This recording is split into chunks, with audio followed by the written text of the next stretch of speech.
সম্মানিত দর্শক শ্রোতা, পরম সৃষ্টিকর্তা যিনি অসীম দয়ালু, শুরু করছি তার নাম।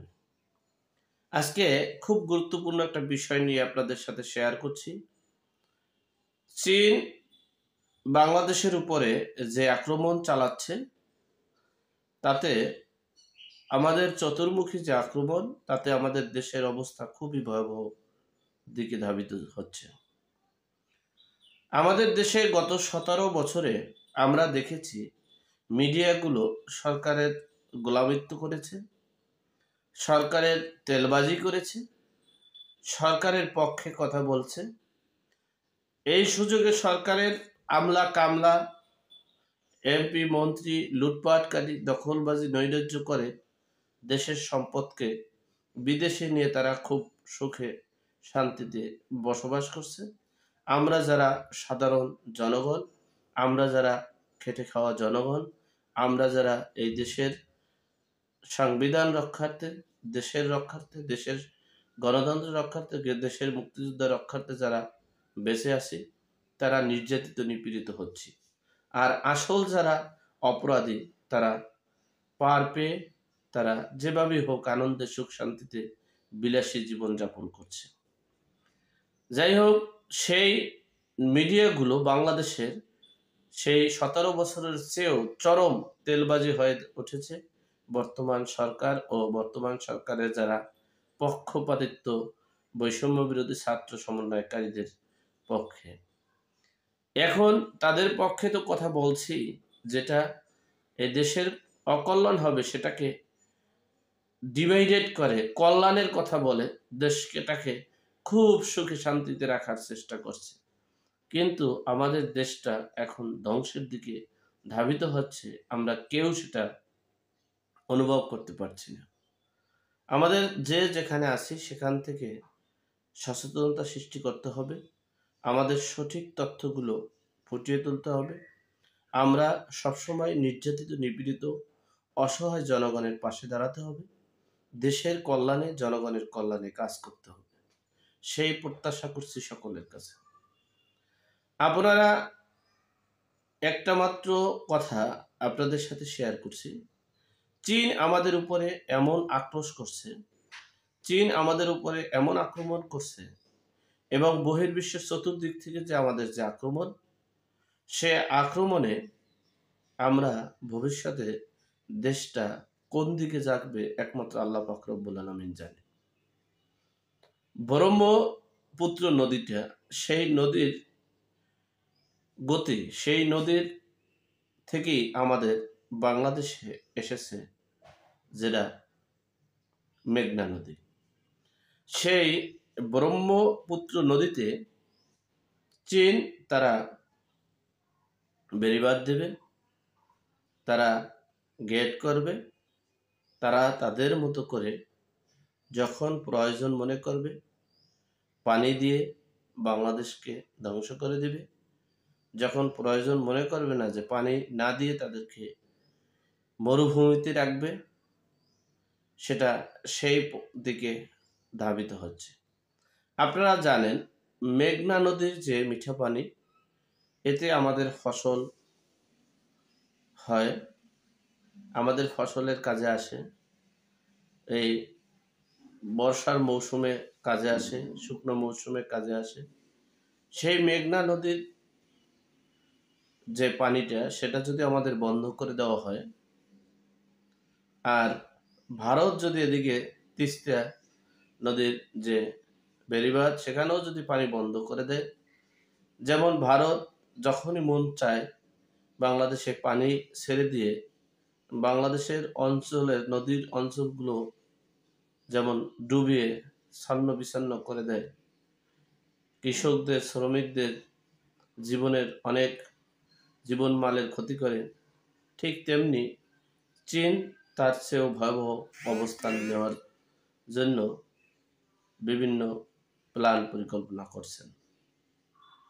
আপনারা ইতিমধ্যেই হয়তোবা কথাটা মিডিয়া এবং পত্রিকায় অন্যভাবে দেখানোর চেষ্টা করছে।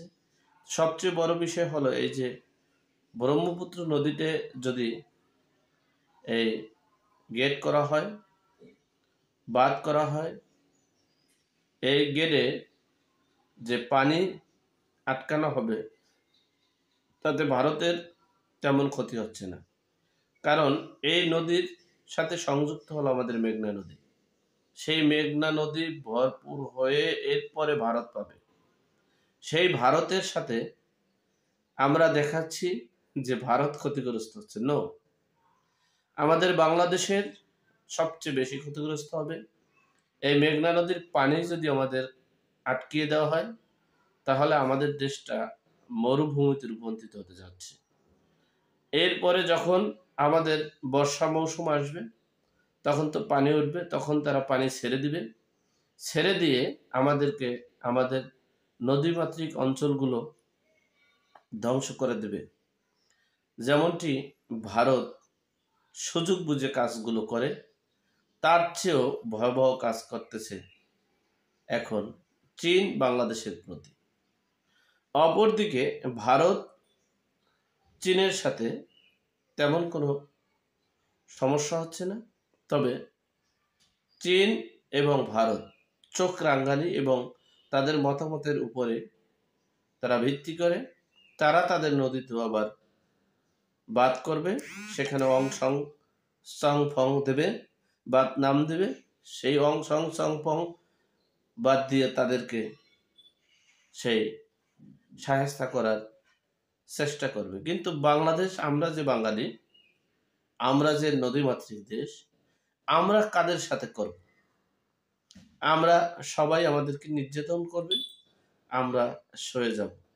আর সেই নির্যাতন করার কারণ হচ্ছে এই দেশের রাজনীতি, দুর্নীতি আর ক্ষমতাশালীদের কারণে, যেটা এক সময় আমরা ভারত বিদ্বেষী হওয়ার কারণে ভারত বাঁধ নির্মাণ করেছে। আমরা চীন বিদ্বেষীর কারণে আজকে চীন ব্রহ্ম নদীর বাঁধ দিতেছে। এরপরে আমরা শুধু মরুভূমিতে বসবাস করব।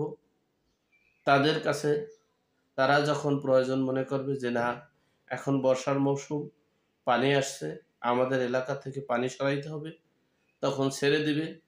আমরা বাঙালি পানিতে হাবুডুবু খাবো, হাবুডুবু খেয়ে আমরা ইন্ডিয়াকে দখল করে নিব, আমেরিকাকে দখল করে নিব এবং সকল রাষ্ট্রগুলোই আমরা দখল করে নেওয়ার চেষ্টা করব। কারণ আমাদের কাছে আছে এই স্নাইপার অস্ত্র, বড় বড় অস্ত্র আছে, আমাদের সেনাবাহিনী আছে, আমাদের সবচেয়ে যুদ্ধ বিমান আছে। সুতরাং আমরা কত কিছু পারব। আর যদি নাই পারি তাহলে যাই সব সুন্দরবনের বঙ্গোপসাগরে ঝাঁপ দেব, ঝাঁপ দিয়ে পরে ওখানে একটু পানি খেয়ে আবার তরে উঠব। যাই হোক, এই হলো ডক্টর মোহাম্মদ ইউনূসের শাসনামল। ডক্টর মোহাম্মদ ইউনূসের শাসনামলে আমরা পেয়েছি চীনের কাছ থেকে এই সুবিধা, যে সুবিধার কারণে আমাদের মরুভূমিতে বাস করতে হবে 6 মাস, আর 6 মাস পানির ভিতরে বাস করতে হবে। এখন আমাদের করণীয় হচ্ছে ভিতরে পাইলিং করে 10 তলা ফাউন্ডেশন করে 9 তলা খালি রেখে 10 তলায় ঘর উঠানো। এরপরে সেই 10 তলায় থাকা যাদের সামর্থ্য আছে তারা 9 তলা পর্যন্ত খালি রাখবে, 10 তলায় ঘর থাকবে। পানি যত আসবে ওরা নিজ দিয়ে আসা যাওয়া করবে, তারা উপরে বসে আল্লাহর কুদরতি খাবার খাবে। যাই হোক, এদিকে আমরা লক্ষ্য রাখছি না, আমরা লক্ষ্য রাখছি আমৃত ক্ষমতায় থাকব, আমরা লক্ষ্য রাখছি কিংস পার্টি করব, আমরা লক্ষ্য রাখছি অমুকে কিংস পার্টি করে তারা ক্ষমতায় আসবে। আমরা 17 বছর ছিলাম নির্যাতিত নিপীড়িত, সেই চিন্তা চেতনা, সেই কর্মকাণ্ডে আমার দেশটা তলানিতে যাচ্ছে। আমি আমার ব্যক্তিগত মতামতে বলবো, ডক্টর মোহাম্মদ ইউনূস সাহেবকে আমি অনুরোধ করব চীনের সাথে যোগাযোগ করুন এবং ভারতের সাথে বিদ্বেষী আচরণ না করে আমাদের বন্ধুত্ব সুলভ আচরণের মাধ্যমে আমরা তাদের কাছেও যেমন ক্ষতি আশা করি না, তারাও যেন আমাদের সাথে ক্ষতি কোনো আশা করে না, সেভাবেই আমরা তাদের কাছ থেকে আমরা তাদেরকে ক্ষতি করতে যাচ্ছি না, আমাদেরকেও তারা যেন ক্ষতি না করে। মানে অর্থাৎ আমরা উভয়ের দিকে লক্ষ্য রেখে কূটনৈতিক দৃষ্টি রেখে আগানোর চেষ্টা করব। আমরা উগ্রবাদিত্ব করব না, উগ্র উস্কানি দেব না, দেশটাকে ধ্বংসের দিকে ধাবিত করব না। আর খুব দ্রুত চীনের সাথে যোগাযোগ করে একটা সঠিক সিদ্ধান্তে আসার মানে আসার জন্য অনুরোধ করছি। আল্লাহ আমাদের সকলকে সঠিক জ্ঞান দান করার তৌফিক দান করুন। আমিন। আসসালামু আলাইকুম।